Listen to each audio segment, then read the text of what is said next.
Stevie, ¿sigue soltero? Estoy casado con la campaña. Buena respuesta. Tú eres el gran hombre del campus. Yo soy una humilde becaria. ¿A qué hora entras mañana? A las 9. Creía que fui sutil. No, fuiste muy directo. No sabes hacer el nudo de la corbata. Miguel. Si gana tu chico, te darán trabajo en la Casa Blanca. Yo llevo 11 años casado.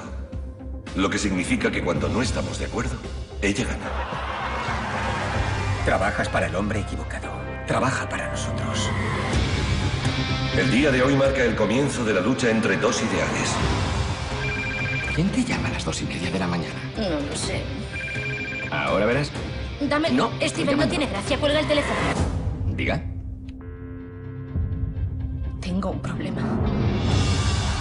El próximo presidente de los Estados Unidos de América, el gobernador Mike Morris. ¿Quieres que se publique esta historia? No se lo diré a nadie. La dignidad importa. ¿Sabes qué podría pasarme? Claro que lo sé, por eso te dejo escoger.